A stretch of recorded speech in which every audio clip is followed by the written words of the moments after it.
Hello नमस्कार। समुत्कर्ष के इस ऑनलाइन प्लेटफॉर्म पर आप सभी का पुनः एक बार हार्दिक स्वागत, अभिनंदन। हमने इस ऑनलाइन प्लेटफॉर्म पर आज की क्लास के अंतर्गत लेकर आए हैं शैक्षिक मनोविज्ञान।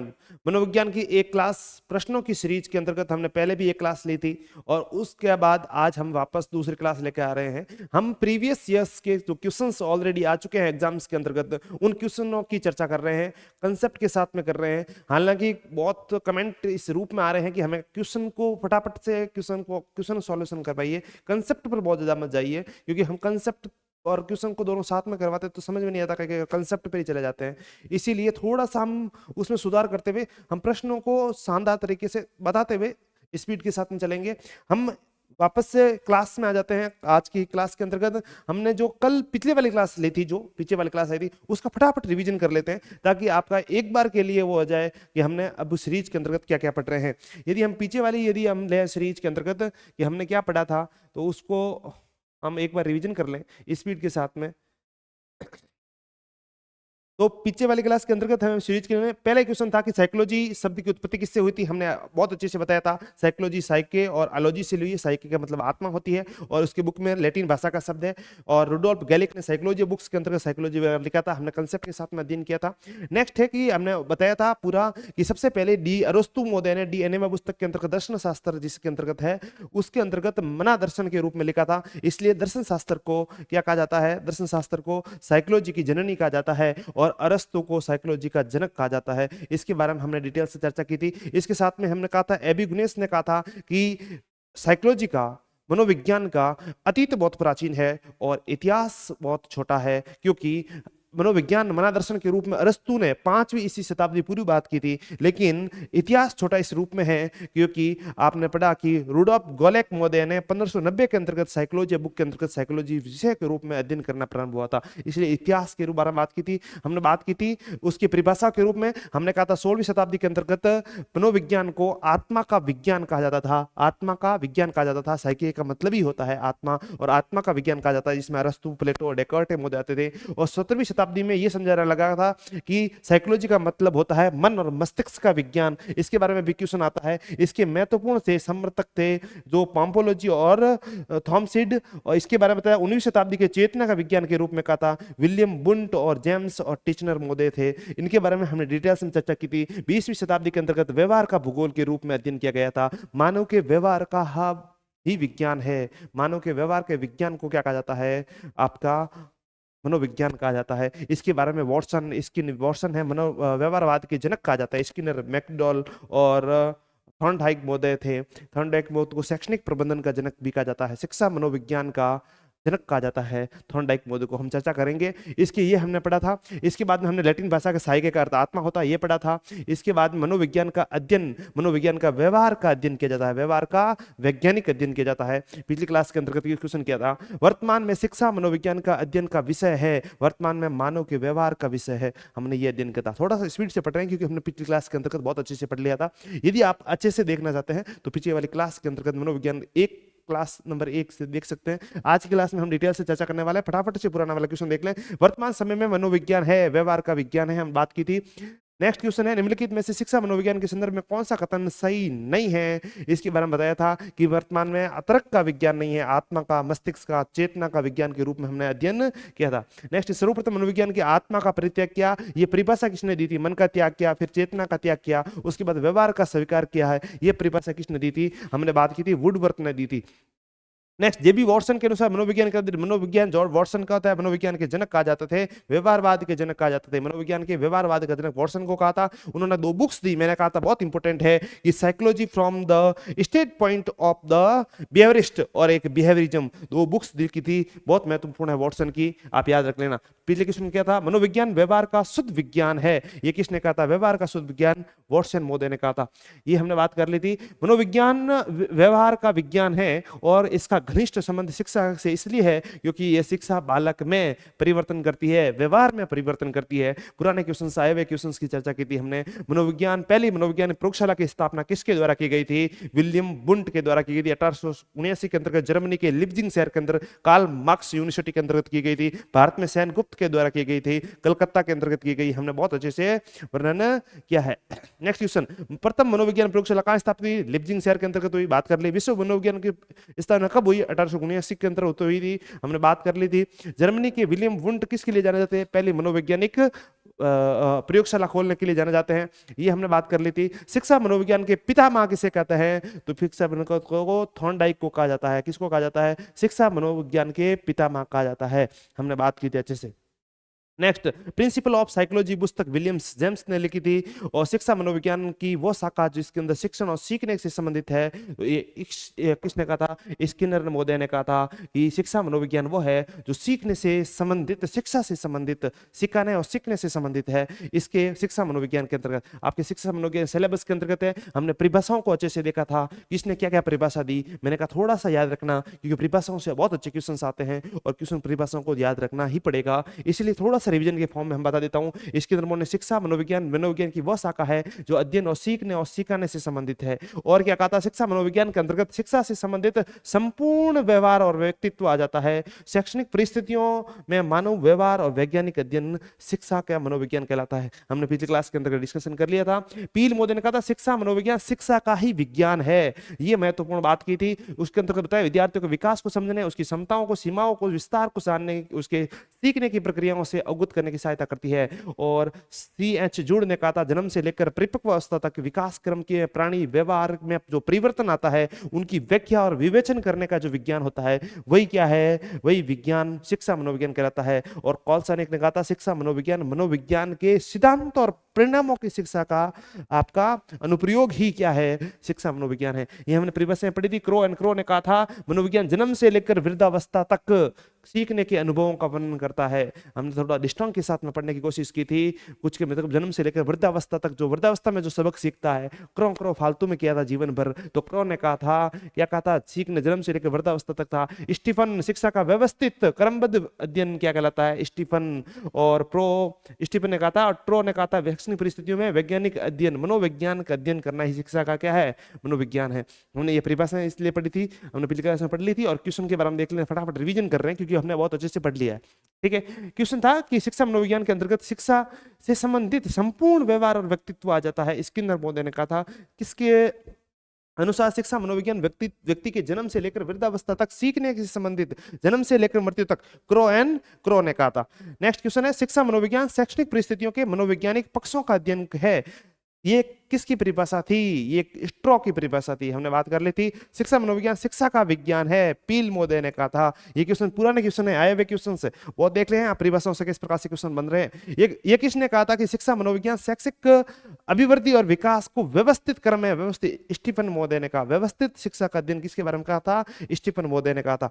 ये हमने अभी तक पिछली क्लास के अंतर्गत हमने चर्चा कर ली थी। आज उससे नेक्स्ट क्वेश्चन जो ऑलरेडी क्वेश्चन एग्जाम से आ रखे हैं उन क्वेश्चन की हम परिचर्चा करने वाले हैं। तो आज के अंतर्गत की शिक्षा के अंदर पढ़ने वाला एक पहला क्वेश्चन है आपके लिए है, शिक्षा मनोविज्ञान वैज्ञानिक विधि से प्राप्त किए जाने वाले मानव की प्रतिक्रियाओं के उन सिद्धांतों के प्रयोग को प्रस्तुत करता है जो शिक्षण और अधिगम को प्रभावित करते हैं। यह परिभाषा किसने दी थी? वैज्ञानिक विधि से प्राप्त किए जाने वाले मानव के प्रतिक्रियाओं को, जिनके सिद्धांतों प्रस्तुत करने के लिए शिक्षण और अधिगम को प्रभावित करते हैं। यह परिभाषा आपके किसने दी थी? यह परिभाषा, ये क्वेश्चन आपके पूछा है शिक्षा व्यवस्थित क्रम से, तो यह परिभाषा दी थी आपके, किसने दी थी? बताइए आंसर क्या होगा इसका। शिक्षा मनोविज्ञान के रूप में ये किसने दी थी परिभाषा? सिद्धांतों का प्रयोग के रूप किया जाता है, तो किसने दी थी?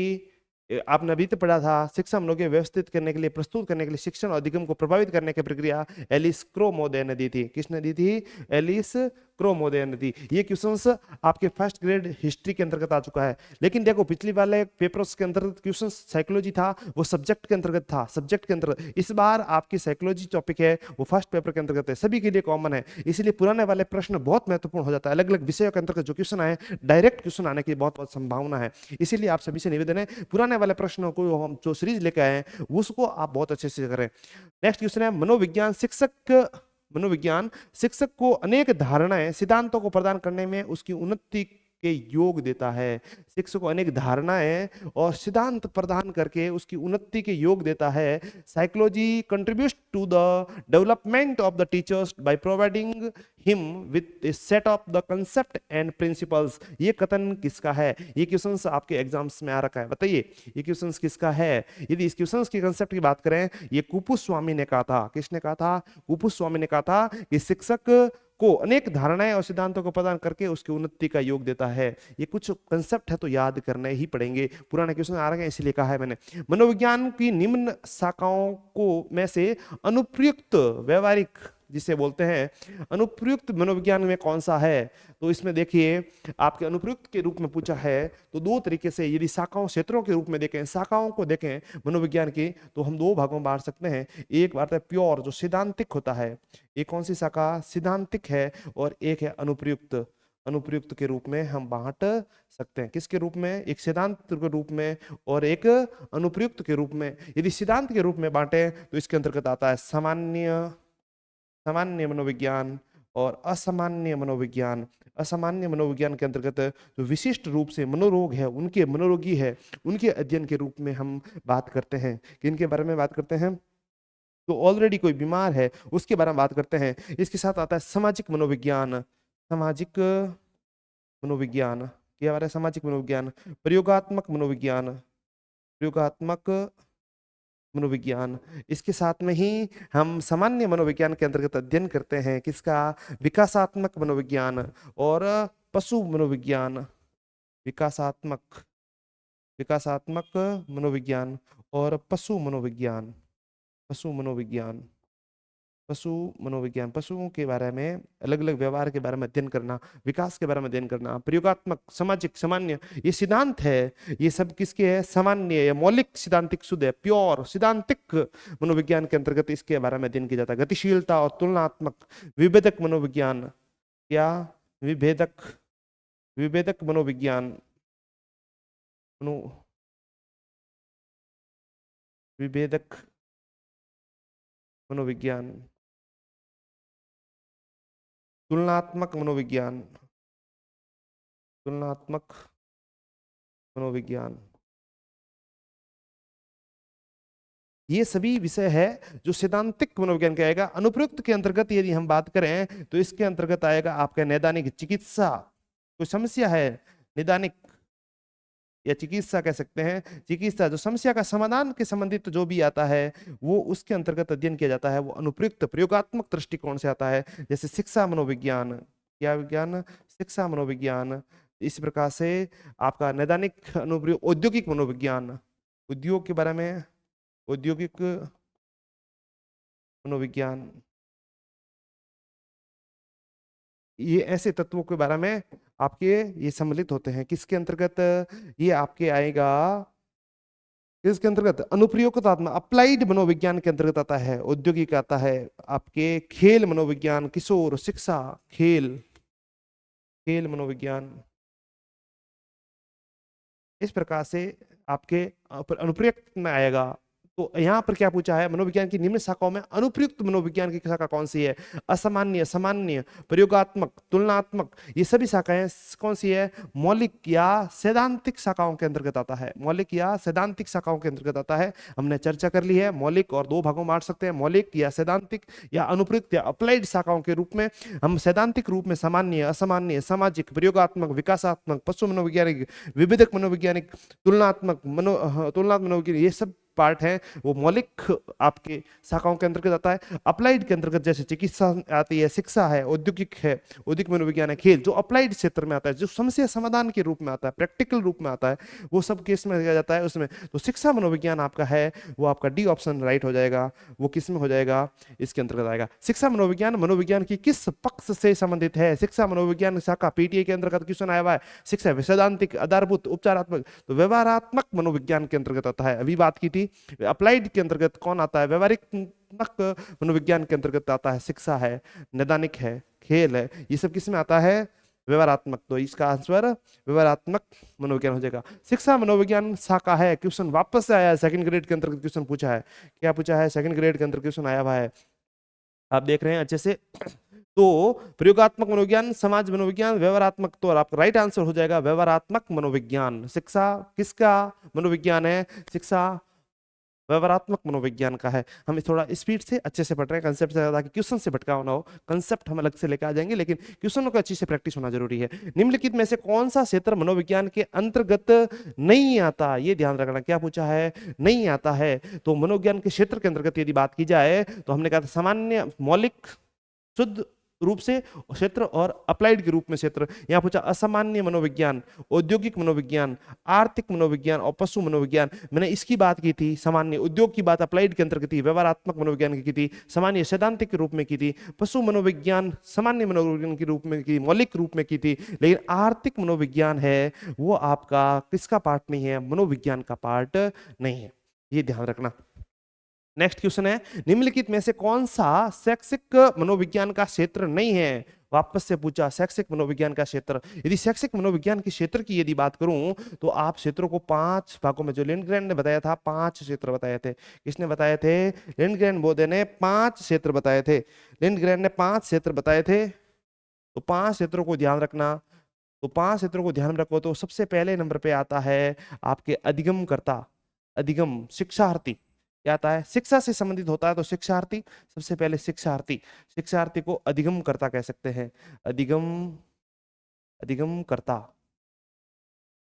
कंसेप्ट समझ में आ रहा है क्या? अधिगमकर्ता किसे कहते हैं? थोड़ा समझिए। कक्षा का समय शिक्षा होती है, शिक्षा ग्रहण करने एक काम होता है शिक्षक का। शिक्षा, शिक्षण कार्य करवाता है, तो पढ़ाता है, टीचिंग करवाता है। एक विद्यार्थी जो शिक्षा को ग्रहण करता है, शिक्षा को ग्रहण करने को अधिगम कहते हैं। अधिगम करना, सीखना, कहीं से भी सीख सकता है। औपचारिक शिक्षा के रूप में हम शिक्षा विद्यालयों के अंतर्गत बात करते हैं, तो शिक्षा के अंतर्गत औपचारिक रूप से जहां सीखता है अधिगमकर्ता। अधिगमकर्ता कौन है? विद्यार्थी है। और शिक्षक कौन है? शिक्षण, शिक्षण करवाता कौन है? शिक्षक के द्वारा करवाया जाता है। और शिक्षण प्रक्रिया के अंतर्गत एक शिक्षक होता है, एक शिक्षार्थी होता है, और उसके बीच में पाठ्यक्रम होता है जिसके बारे में चर्चा शिक्षण प्रक्रिया कहलाती है। तो शिक्षण मनोविज्ञानिक के अंतर्गत सबसे महत्वपूर्ण होता है शिक्षार्थी, क्योंकि हम शिक्षार्थ, अधिगम शिक्षा मनोविज्ञान के अंतर्गत शिक्षा से संबंधित जो भी व्यवहारात्मक जो मनोविज्ञान है उसका अध्ययन किया जाता है। तो सबसे शिक्षा केंद्र बिंदु कौन है? शिक्षा का केंद्रीय बिंदु यदि पूछा है, मनोविज्ञान का बिंदु पूछा जाए, तो वो होता है शिक्षार्थी। कौन होता है? शिक्षार्थी होता है। तो क्षेत्र के बारे में बात की है,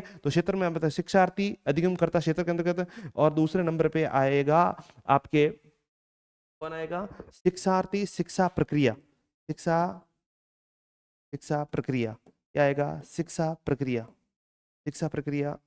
और शिक्षा अधिगम परिस्थिति, ये शिक्षक प्रकृति, शिक्षण परिस्थिति।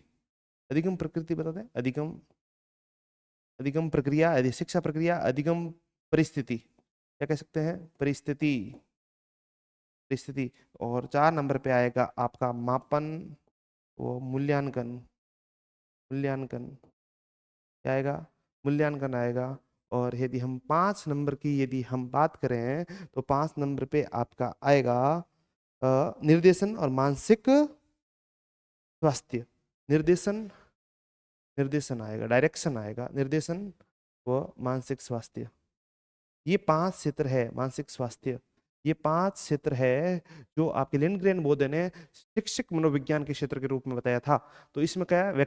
शिक्षा पाठ्यक्रम का निर्माण है, तो शिक्षण प्रक्रिया के दौरान, शिक्षा प्रक्रिया जो भी प्रक्रिया होती है उस प्रक्रिया के अंतर्गत आपके जो वातावरण है, शिक्षा का पाठ्यक्रम जो सिलेबस है उसके बारे में चर्चा करती है। अधिगम के बारे में चर्चा होती है, अधिगम की परिस्थितियां, वातावरण कैसा है उसके बारे में, कक्षा का वातावरण कैसा है, सीखने का वातावरण कैसा है, प्रेशर कैसा है, अधिगम परिस्थितियों के रूप में मापन, उसका मूल्यांकन कैसा सीख रहा है, किस प्रकार से सीख रहा है, उसके और निर्देशन और मार्गदर्शन के रूप में ये 5 क्षेत्र आते हैं। तो मूल्यांकन है, अधिगम है और पाठ्यक्रम है। व्यक्तिगत समानताएं आपके शैक्षिक मनोविज्ञान में, वो वैसे भी व्यक्तिगत समानताएं नहीं होती है, हर व्यक्ति में व्यक्तिगत विभिन्नताएं होती है। हर व्यक्ति एक समान होता है क्या? नहीं होता है। तो उस विभिन्नताएं होती है, तो इसके अंतर्गत आपका कौन सा क्षेत्र नहीं है, नहीं पूछा है, तो आपका ऑप्शन हो जाएगा ए, ऑप्शन आपका राइट हो जाएगा। निम्नलिखित में से कौन सी शिक्षा मनोविज्ञान की विशेषता नहीं है? क्या कहा है? विशेषता नहीं है। ये विशेषताओं के बारे में बात की है, तो क्वेश्चन हम पढ़ेंगे तो समझ में आ जाएगा। शिक्षा मनोविज्ञान का मुख्य केंद्र दर्शन शास्त्र का अध्ययन करना है। थोड़ा सा गलत हो गया। शिक्षा मनोविज्ञान का मुख्य केंद्र दर्शन शास्त्र का अध्ययन नहीं करना है। शिक्षा का मूल केंद्र है शिक्षा से संबंधित व्यवहार का अध्ययन करना है। शिक्षा से संबंधित व्यवहार है ये। तो शिक्षा मनोविज्ञान जो सब्जेक्ट है वो दर्शन शास्त्र का सब्जेक्ट जरूर है। मनोविज्ञान दर्शन शास्त्र का सब्जेक्ट है और मनोविज्ञान के अंतर्गत एक शाखा के रूप में शिक्षा मनोविज्ञान है। इस बात को समझना, हमने बताया था मनोविज्ञान की जननी है यदि है तो वो दर्शन शास्त्र है और दर्शन शास्त्र के अंदर मनोविज्ञान का अध्ययन किया जाता है। और मनोविज्ञान अलग अलग विषयों के अंतर्गत अलग अलग व्यवहार के मानव व्यवहार का है और मानव का व्यवहार अलग अलग विषयों के अंतर्गत हो सकता है। लेकिन शैक्षिक मनोविज्ञान के अंतर्गत शैक्षिक शिक्षा से संबंधित व्यवहार है वो शिक्षा मनोविज्ञान के अंतर्गत किया जाता है। जो सीखने से संबंधित व्यवहार है तो ये पूछा है शिक्षा मनोविज्ञान का मुख्य केंद्र दर्शन शास्त्र का अध्ययन, दर्शन शास्त्र का अध्ययन करना नहीं है, शिक्षा से संबंधित करना है। पहला क्वेश्चन आपका क्या होगा, विशेषता ये नहीं है, ये तो रेंडेड होगा। हम पढ़ते हैं ऑप्शन क्या दे रखा है, शिक्षा मनोविज्ञान का मुख्य केंद्र मानव का व्यवहार है। क्या है, मानव का व्यवहार। शिक्षा कौन ग्रहण करेगा, मानव करे, मानव व्यवहार है। शिक्षा मनोविज्ञान शैक्षिक परिस्थिति में मानव का व्यवहार का अध्ययन करता है, ये भी सही है। शिक्षा मनोविज्ञान शिक्षण अधिगम प्रक्रिया हेतु सरल मार्ग को प्रशस्त करता है। शिक्षण प्रक्रिया के दौरान शिक्षक के लिए सबसे महत्वपूर्ण होता है प्रक्रिया को सरल कर लेता है। शिक्षा मनोविज्ञान क्यों पढ़ाया जाता है, हम शिक्षक बन रहे हैं, शिक्षक बनने की प्रक्रिया के दौरान आपको शिक्षा मनोविज्ञान पढ़ाया जा रहा है। क्यों पढ़ाया जा रहा है, क्योंकि आपको बच्चों को शिक्षण देना है, शिक्षा देनी है। जब शिक्षण प्रक्रिया करवाओगे, शिक्षण प्रक्रिया जो शिक्षण का काम करवाओगे तो आपको पता होना चाहिए जो अधिगम करता है, जो शिक्षार्थी है, जो विद्यार्थी है, विद्यार्थी का व्यवहारिक रूप से कैसा दृष्टिकोण होता है, किस प्रकार से उसका व्यवहार होता है, उसकी मानव के व्यवहार को समझना। इसीलिए आपके जो शिक्षा के संबंधित व्यवहार के बारे में अध्ययन किया जाता है। शिक्षा अधिगम कैसे होगा, किन परिस्थितियों में होगा, बच्चा क्या कैसे सोच रहा है, उसका व्यवहार कैसे होगा, उस परिस्थितियों के अध्ययन के लिए शिक्षा मनोविज्ञान आपके सिलेबस में डाला है। तो ये आपकी विशेषताएं हैं, ये विशेषताएं नहीं है। तो इसका राइट आंसर हो जाएगा ये। नेक्स्ट है, निम्न में से शैक्षिक मनोविज्ञान का क्षेत्र नहीं है। ये क्या है, नहीं है पूछा, क्वेश्चन थर्ड ग्रेड में आया चुका है। शैक्षिक विज्ञान का क्षेत्र कौन सा नहीं है, तो क्षेत्र के रूप में हमने अध्ययन किया था। सीखने की प्रक्रिया है, खेलों का प्रशिक्षण, प्रशिक्षण नहीं है, ट्रेनिंग नहीं है, ट्रेनिंग नहीं है। मापन और मूल्यांकन है और पाठ्यक्रम का निर्माण भी है। हम तो प्रक्रिया के दौरान, सीखने की प्रक्रिया के दौरान बात की थी, तो इसका बी आंसर आपका क्या हो जाएगा, राइट हो जाएगा। क्षेत्र नहीं पूछा, प्रशिक्षण, ट्रेनिंग करवाना, ट्रेंड करना नहीं है, व्यवहार है। व्यवहार के अंतर्गत सीखने की प्रक्रिया, मूल्यांकन करना, पाठ्यक्रम करना, ये आपके सिलेबस, ये आपके राइट आंसर होगा। लिंडग्रेन के अनुसार शिक्षा मनोविज्ञान का नाभिकीय बीच वाला केंद्रीय क्षेत्र नहीं है। कौन सा क्षेत्र नहीं है पूछा है थर्ड ग्रेड। लिंडग्रेन के अनुसार, लिंडग्रेन मैंने बताया था 5 भाग बताए थे इनके क्षेत्र के अंतर्गत। अधिगम करता है, अधिगम की विषय वस्तु, अधिगम की प्रक्रिया, अधिगम की परिस्थिति, ये पूछा है। क्या है पूछा है, अधिगम की विषय वस्तु। बताइए इसका राइट आंसर क्या होगा, बताइए इसका आंसर क्या होगा। हाँ, कौन सी प्रक्रिया के अंतर्गत अधिगम का नाभिकीय क्षेत्र नहीं है पूछा है। क्या पूछा है, नहीं पूछा है। तो आपने बताया था अधिगम करता मतलब विद्यार्थी। इसका राइट आंसर बता दिया होगा हमने, बताइए इसके राइट आंसर क्या होगा, तो विद्यार्थी होगा। अधिगम की प्रक्रिया है, अधिगम की परिस्थिति है और मापन है। क्या है, मापन और मूल्यांकन है। और 5वां निर्देशन है, 5वां क्या है, निर्देशन है। तो ये 5 पॉइंट है वो आपका है, अधिगम की विषय वस्तु के बारे में नहीं है। तो इसका राइट आंसर हो जाएगा बी। मैंने बताया था लेन ने 5, अधिगम करता, अधिगम की प्रक्रिया, अधिगम की परिस्थिति, अधिगम का मापन, मूल्यांकन और निर्देशन। 5 क्षेत्र बताए थे। किसने बताए थे, 5 क्षेत्र बताए थे। कौन सा अधिगम विषय का नहीं है, विषय वस्तु आपका नाभिकीय केंद्रीय बिंदु नहीं है। लिंडग्रेन नाम दे रखा है, इसीलिए नाम दे रखा लिंडग्रेन के रूप में देखेगा, देखना। हाँ, क्वेश्चन क्या, अध्यापक की अभिवृद्धि और व्यवहार, एटीट्यूड और व्यवहार शिक्षा मनोविज्ञान के निम्नलिखित में से कौन से क्षेत्र मुख्यतः संबंधित है। अध्यापक की अभिवृद्धि के रूप में, अध्यापक की अभिवृद्धि और व्यवहार शिक्षा मनोविज्ञान के निम्नलिखित में कौन से क्षेत्र मुख्यतः संबंधित है। ये क्वेश्चन फर्स्ट ग्रेड साइकोलॉजी के अंतर्गत, सोशियोलॉजी के अंतर्गत 2022 के अंतर्गत है। अधिगमकर्ता, शिक्षण प्रक्रिया, अधिगम प्रक्रिया, अधिगम की परिस्थिति। बताइए क्या होगा, अध्यापक की अभिवृद्धि के रूप में इसका राइट आंसर क्या होगा, बताइए जल्दी क्या होगा।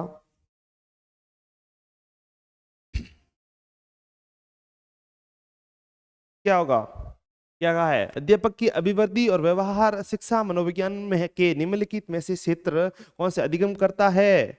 अधिगम शिक्षण प्रक्रिया भी है, अधिगम प्रक्रिया है, इसके राइट आंसर हो जाएगा अधिगम की परिस्थिति। या कौन से क्षेत्र मुख्य संबंधित है, व्यवहार शिक्षा मनोविज्ञान क्या पूछा है, अध्यापक की अधिगमवर्ती और व्यवहार की शिक्षा मनोविज्ञान से निम्नलिखित में से कौन से क्षेत्र मुख्यतः संबंधित है।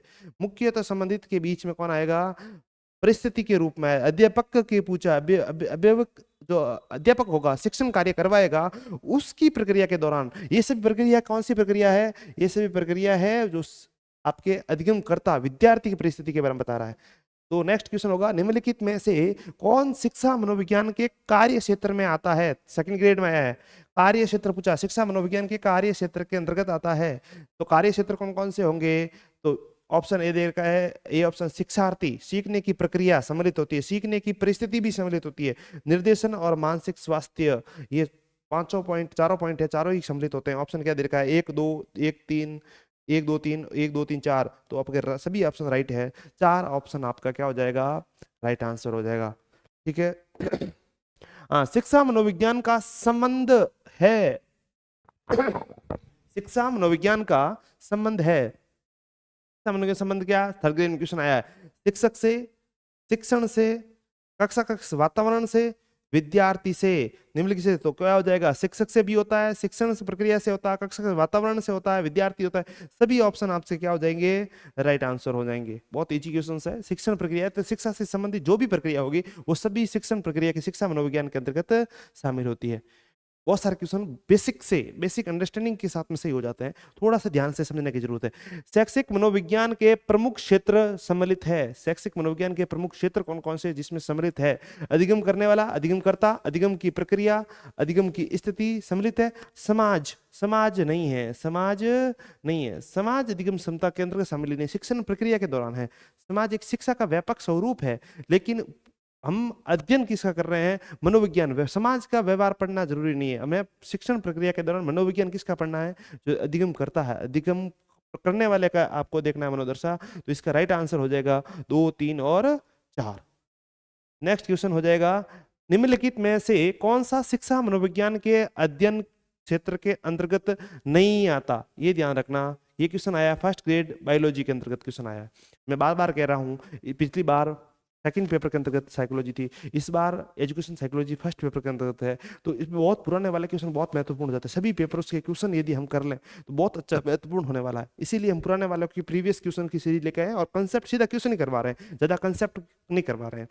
तो क्वेश्चन क्या है पूछा है, निम्नलिखित में से कौन सा शिक्षा मनोविज्ञान के अध्ययन के क्षेत्र के अंतर्गत नहीं आता है। तो अध्ययन के क्षेत्र में पता होना चाहिए क्या क्या क्षेत्र के अंदर आता है। तो वंशानुगत और वातावरण आता है, वंशानुक्रम वातावरण आता है, व्यक्ति की भिन्नता आती है और अधिगम प्रक्रिया आती है। पारेंद्रिय ज्ञान नहीं आता, पारेंद्रिय ज्ञान होता है पूर्व कर्म से, पूर्व जन्म से संबंधित, पूर्व जन्म से प्रक्रिया से संबंधित प्रक्रियाएं आपकी शिक्षा मनोविज्ञान के अंतर्गत नहीं आती है। शिक्षा मनोविज्ञान के अंतर्गत के व्यवहार के अंतर्गत है, व्यवहार को प्रभावित करने वाले फैक्टर आते हैं। वंशानुक्रम, जिनके वंशानुक्रम से बच्चे का व्यवहार अच्छा हो, परिवार का वातावरण हो, उसके वातावरण कैसा मिला है, अलग अलग पृष्ठभूमि, अलग अलग वातावरण मिला है, उसके हिसाब से बच्चा व्यवहार करता है। तो सब कुछ आपके शिक्षण आपके किसके अंतर्गत आता है, शिक्षा मनोविज्ञान के अध्ययन क्षेत्रों के अंतर्गत आते हैं। ये ध्यान रखा, सब कुछ आता है, शिक्षण से संबंधित सब कुछ आता है, लेकिन पूर्व जन्म में क्या था क्या नहीं था उसके संबंधित ज्ञान आपके सिलेबस के शिक्षण मनोविज्ञान के अंतर्गत नहीं आता है। ठीक है। नेक्स्ट क्वेश्चन है, शिक्षा मनोविज्ञान के क्षेत्र के संदर्भ में निम्नलिखित में से कौन सा कथन सर्वाधिक उपयुक्त है, कौन सा कथन सर्वाधिक उपयुक्त है। तो हम कथनों को पढ़ेंगे अच्छे से। और कौन सा है, इसमें कुछ बताया है कि शिक्षा, इसका क्षेत्र सामान्य मनोविज्ञान की तुलना में व्यापक है। क्या कहा है, शिक्षा मनोविज्ञान के क्षेत्र के संबंध में इसका क्षेत्र सामान्य मनोविज्ञान की तुलना में व्यापक है। यहाँ गलत हो गया, व्यापक नहीं होगा। व्यापक कहाँ से होगा, क्योंकि मनोविज्ञान का एक पार्ट है, मनोविज्ञान दर्शन शास्त्र का पार्ट है, दर्शन शास्त्र में सामान्य मनोविज्ञान, सामान्य मनोविज्ञान का एक पार्ट है शिक्षा मनोविज्ञान। तो तुलना में सीमित है, व्यापक नहीं होगा, सीमित होगा। क्या होगा, लिमिटेड है। इसका सामान्य मनोविज्ञान क्या पूछा उपयुक्त कथन पूछा है, ठीक है, ये कथन गलत हो गया। नेक्स्ट देखते हैं, इसका क्षेत्र सामान्य मनोविज्ञान की तुलना में सीमित है। तो ये आपके सही है। इसका क्षेत्र सामान्य मनोविज्ञान के बराबर है, बराबर भी नहीं है। इसका क्षेत्र सामान्य मनोविज्ञान की तुलना में व्यापक तथा कभी सीमित है।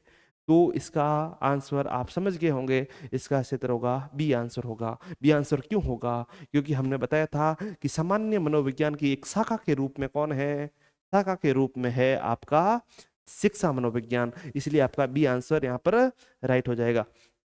नेक्स्ट हम बात करें कि संप्रत्य निर्माण शिक्षा मनोविज्ञान के क्षेत्र में किस घटक से संबंधित है। तो संप्रत्य कंसेप्ट निर्माण प्रक्रिया किस प्रक्रिया से संबंधित है? अधिगमकर्ता से, शिक्षण सीखने की प्रक्रिया से, सीखने के वातावरण से, या अध्यापक से? कंसेप्ट निर्माण करना, समस्या का समाधान करना किस प्रक्रिया में सीखेगा? बच्चा सीखेगा सीखने की प्रोसेस के माध्यम से। कंसेप्ट निर्माण के मनोविज्ञान से संबंधित आएगा। किससे आएगा? कंसेप्ट निर्माण है जो सीखने की प्रक्रिया कैसा है, किस प्रकार से सिखाया जा रहा है, ताकि उससे आपका बच्चे का किसके अंदर डेवलपमेंट हो, कंसेप्ट डेवलपमेंट का प्रोसेस हो। ये शिक्षा मनोविज्ञान के क्षेत्र के अंदर किस घटक आएगा? सीखने की प्रक्रिया से आएगा। ठीक है, नेक्स्ट आएगा अधिगम समस्याओं का निदान एवं उसका उपचार। समस्याओं का निदान है, समस्याओं का समाधान कैसे करेगा, वही प्रक्रिया अधिगम की प्रक्रिया के संबंधित। तो ये आ जाएगा अधिगम करता, अधिगम परिस्थिति, अधिगम प्रक्रिया, अधिगम शिक्षण प्रक्रिया। तो अधिगम प्रक्रिया के माध्यम से बच्चा समस्याओं का समाधान एवं निदान करने की कैसी प्रक्रिया का फॉलो किया जा रहा है, उस प्रक्रिया के माध्यम से ही बच्चा सीखेगा कि किस प्रकार से समस्याओं का उपचार कैसे होगा, उसकी शिक्षा से संबंधित मनोविज्ञान आएगा। नेक्स्ट है निम्नलिखित में से कौन सा तत्व शिक्षा मनोविज्ञान के अध्ययन क्षेत्र के अंतर्गत नहीं आता? क्या कहा है? कौन सा तत्व शिक्षा मनोविज्ञान के अध्ययन क्षेत्र के तत्व के अंतर्गत सम्मिलित नहीं होता है? तो ऑप्शन क्या दे रखा है? सीखने की प्रकृति, मानव व्यक्ति के अभिवृद्धि और विकास, व्यक्तिक भेद और मानसिक रोग। ये पूछा शिक्षा मनोविज्ञान, तो व्यक्तिक भेद होगा, अलग अलग बच्चे का अलग अलग व्यवहार होता है, उसमें भेद को समझना, उसके हिसाब से बच्चा का शिक्षण व्यवस्था करना, शिक्षण व्यवस्था के दौरान मानव व्यक्ति की अभिवृद्धि यानी विकास को समझना, और उसके किस प्रकार से ग्रोथ हो रही है उसको समझना, और सीखने की प्रकृति कैसी है उसको समझना। ये सभी तत्व के इसमें सम्मिलित होते हैं, शिक्षा मनोविज्ञान के अंतर्गत सम्मिलित होते हैं। लेकिन ये सामांशिक रोग है, ये असामान्य प्रक्रिया के दौरान आता है। असामान्य मनोविज्ञान शाखा के रूप में पढ़ा था, असामान्य मनोविज्ञान शाखा के अंतर्गत सम्मिलित होता है, जिसमें मानसिक रोगों का इलाज के लिए अलग से चिकित्सक व्यवस्था होती है। एक डॉक्टर को पढ़ने की जरूरत है कि बच्चा मानसिक रोगी है तो उसको किस प्रकार से व्यवहार करेगा। रोगी का अध्ययन करना शिक्षा के अंतर्गत नहीं आता है। शिक्षा के अंतर्गत आएगा बच्चा कैसे सीखेगा, बच्चे का विकास कैसे होगा, बच्चे का व्यवहार कैसा है, ये संबंधित शिक्षण से संबंधित क्या होगा, अलग अलग तरीके से शिक्षा मनोविज्ञान के अंतर्गत अध्ययन किया जाएगा। निम्न में से कौन सा शिक्षा मनोविज्ञान का केंद्रीय क्षेत्र नहीं है? क्या कहा है? नहीं, ये फर्स्ट ग्रेड इकोनॉमिक्स के अंदर क्वेश्चन आया है। तो क्या कहा है? सीखने का स्टेटस, सीखने की स्थिति, सीखने की प्रक्रिया, सीखने वाला अभिगम करता, सीखने का प्रोसेस है, सीखने की परिस्थिति है, सीखने का स्टेटस नहीं है, वो स्टेटस नहीं है। तो कौन सा क्षेत्र नहीं है पूछा है, तो इसका राइट आंसर क्या हो जाएगा? सीखने की स्टेटस नहीं है। इस बहुत इजी वे से बहुत थोड़ा सा कंसेप्ट के साथ में पढ़ते हैं तो क्वेश्चन राइट होते हैं। निम्नलिखित में से कौन सा शिक्षा मनोविज्ञान का केंद्रीय क्षेत्र है? क्षेत्र के पूछा है, केंद्रीय क्षेत्र अधिगम की प्रक्रिया, समुदाय, प्रबंधन और मापन। क्या पूछा है? देखो अधिगम की प्रक्रिया है, प्रबंधन प्रोसेस के अंदर प्रबंधन भी है, मापन भी है, समुदाय नहीं है। कौन सा क्षेत्र है? नहीं सॉरी, ये पूछा कौन सा क्षेत्र है पूछा है, समुदाय नहीं है। नहीं तो प्रबंधन, मापन, अधिगम की प्रक्रिया है जो आपका कंसेप्ट आ गया। अधिगम का मनोविज्ञान केंद्रीय क्षेत्र कौन सा है? अधिगम की प्रक्रिया, केंद्रीय भाग अधिगम क्षेत्र है, क्योंकि सबसे पहले आएगा अधिगम करता, उसके बाद में अधिगम की आपका आएगा अधिगम करता, अधिगम की प्रक्रिया, और फिर आएगा की परिस्थिति, फिर आएगा मापन और निर्देशन आएगा। तो प्रक्रिया होगी आपका केंद्रीय क्षेत्र है। नेक्स्ट क्वेश्चन क्या है? नेक्स्ट है निम्नलिखित में से कौन सा कथन शिक्षा मनोविज्ञान के संदर्भ में सर्वाधिक उपयुक्त है? फर्स्ट ग्रेड पॉलिटिकल साइंस के अंतर्गत क्वेश्चन आया है। शिक्षा मनोविज्ञान के अंतर्गत यह मनोरोगों का अध्ययन किया जाता है, मनोरोगों का अध्ययन किया जाता है। यह शिक्षण अधिगम एवं अधिगमकर्ता का अध्ययन है। यह और राइट है, लेकिन और देख लेते हैं। ये बुद्धि परीक्षणों का अध्ययन किया जाता है, ये संज्ञानात्मक प्रक्रियाओं का अध्ययन किया जाता है, लेकिन राइट आंसर देखा जाए ये शिक्षण अधिगमकर्ता एवं अधिगमकर्ता का अध्ययन है। शिक्षण मतलब शिक्षण प्रक्रिया क्या होती है, हमने बात की थी। शिक्षण प्रक्रिया क्या होती है? यदि शिक्षण की बात की जाए तो शिक्षण के अंतर्गत एक शिक्षक होता है। क्या होता है? एक शिक्षक होता है, एक शिक्षार्थी होता है, या विद्यार्थी होता है, या हम बोले अधिगमकर्ता होता है, और यहाँ पर पाठ्य वस्तु होती है। क्या होती है? पाठ्य वस्तु होती है। शिक्षक के द्वारा कक्षा के अंतर्गत शिक्षार्थियों के साथ में पाठ्य वस्तु को लेकर इंटरेक्शन जो परिचर्चा की जाती है, उसी को हम क्या कहते हैं, उसी को हम शिक्षण कहते हैं, उसी को हम क्या कहते हैं, शिक्षण कहते हैं। तो शिक्षा से संबंधित जो भी मनोविज्ञान है, इसके अंतर्गत शिक्षक है, शिक्षार्थी है और आपके उसके बारे में अध्ययन किया जाता है, तो वो आपके सम्मिलित हो जाएगा। अधिगमकर्ता मतलब जो सीखता है, अधिगमकर्ता शिक्षार्थी और अधिगम यानी सीखना। अधिगम का मतलब जो सीखता है बच्चा, सीखने की प्रक्रिया का कारण क्या होता है, सीखने के सम को ही अधिगम बोलते हैं। तो इसका राइट आंसर हो जाएगा आपका बी आंसर राइट हो जाएगा। नेक्स्ट क्वेश्चन, ठीक है, इतने ही क्वेश्चन है आपके। तो अभी 22 क्वेश्चन आप चुके हैं। हमने पुराने वाले पेपर्स जो ऑलरेडी क्वेश्चंस आ रखे हैं एग्जाम्स के अंतर्गत, उन प्रश्नों के बारे में बात की है। अभी तक हमने पढ़ा है कि शिक्षण, पुराने वाली क्लास में 2 क्लास हो चुकी है, तो हमने साइकोलॉजी क्या होती है उसके बारे में डिटेल्स में चर्चा की है। साइकोलॉजी के क्वेश्चंस जो आते हैं कंसेप्ट के बारे में बहुत अच्छे से पढ़ा है। आज साइकोलॉजी के स्कोप्स, क्षेत्र कौन कौन से हैं, तत्व कौन कौन से हैं, लिंडग्रेन में कौन कौन से तत्व बताए, 5 तत्वों के बारे में बताया है, विशेषताओं के बारे में थोड़ा मोटा मोटा हमने देखा है। इस प्रकार से नेक्स्ट क्लास के अंतर्गत हम सिद्धांतों के बारे में बात करने वाले हैं और हम क्वेश्चन वाइज एकदम जो ओल्ड प्रीवियस ईयर्स में क्वेश्चंस जो आ रखे हैं उन प्रश्नों के बारे में चर्चा करने वाले हैं। तो अभी तक यदि आप देख रहे हैं और आपको क्लास पसंद आ रही है तो इस क्लास को लाइक करना है, शेयर करना है और अभी तक आपने यदि इस चैनल को सब्सक्राइब नहीं किया है तो चैनल को सब्सक्राइब करना है। धन्यवाद।